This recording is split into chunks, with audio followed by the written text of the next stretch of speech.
YouTube पर मेरे द्वारा बहुत सारे वीडियो अपलोड किए गए हैं, जिसमें गणित से संबंधित भी बहुत सारे वीडियो हैं। इसमें एक कमेंट आया था मेरे पास श्रीमान तोताराम खुटे जी का। उन्होंने कहा था कि शून्य में शून्य का भाग करें तो कितना मिलता है। तो मैंने उसको जवाब दिया था कि शून्य में शून्य से भाग देने पर कितना मिलता है, उसको इसके लिए मैं एक वीडियो बना दूंगा। तो इसके लिए मैं आज ये वीडियो बनाया हूँ। आप सभी लोग देखिए कि शून्य को शून्य से भाग देने पर कितना प्राप्त होता है।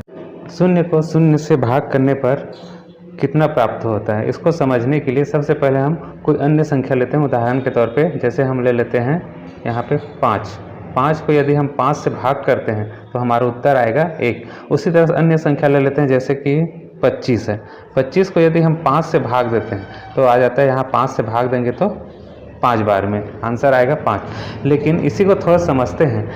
यहाँ पे देखिए हम अन्य संख्या ले लेते हैं जैसे 42 को हमको 6 से भाग करना है तो उत्तर आता है 7। हम 6 से भाग करेंगे 42 को तो कितना आएगा 7। अब थोड़ा सा इसी को समझना है। 5 में हम किस संख्या का गुणा करें कि हमको 5 मिले। तो 5 में हम किस संख्या का गुणा करेंगे, 1 का गुणा करते हैं। तो 5 में 1 का गुणा करेंगे तो 5 मिलता है। यही है भाग की प्रक्रिया। 5 में यदि हम 5 का गुणा करें तो 25 मिलता है, अर्थात 5 को 5 बार गुणा करें तो उत्तर हमारा 5 आ रहा है। तो उसी तरह से देखिए 6 में हम किस संख्या का गुणा करें, 6 में हम किस संख्या का गुणा करें कि हमको 42 मिले। तो हम 6 में 7 का गुणा कर रहे हैं तो 42 मिल रहा है। अब इसी तरह से देखिए शून्य में हम शून्य का भाग करना है तो शून्य को हम किस संख्या से गुणा करें कि हमको शून्य मिले।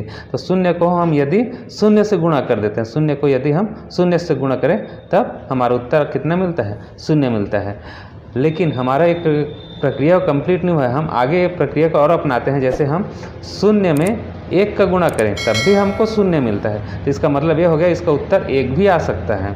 उसी तरह से शून्य में हम 2 का गुणा करें तब भी हमारा उत्तर है वो शून्य आएगा। इसका मतलब ये हो गया इसका आंसर 2 भी आ सकता है।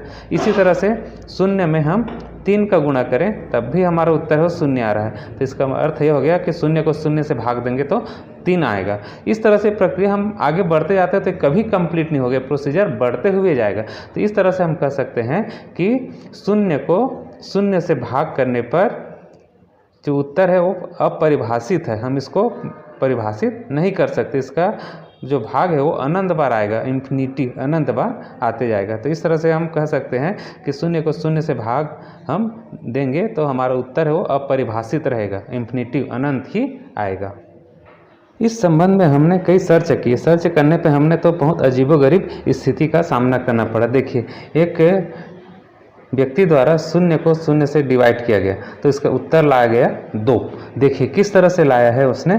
शून्य है, शून्य को हम वहाँ पे उसने लिखा है 4 ऋण 4। 4 को 4 में घटाएंगे तो कितना बचेगा, शून्य। उसी तरह से नीचे में भी 4 में 4 घटा देंगे तो कितना बचेगा, शून्य। उसका वैल्यू उतना ही है, 4 घटा दिए तो शून्य, फिर 4 में 4 घटा दिए तो शून्य, मतलब 0/शून्य रहेगा।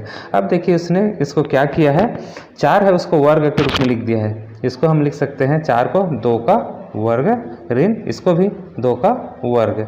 उसके नीचे में देखिए इसको हम लिख सकते हैं 2 गुणा 2 ऋण, इसको भी उसी तरह से लिख दिया है 2 गुणा 2। देखिए किस तरह से उसने शून्य को शून्य से भाग करके 2 लाया है।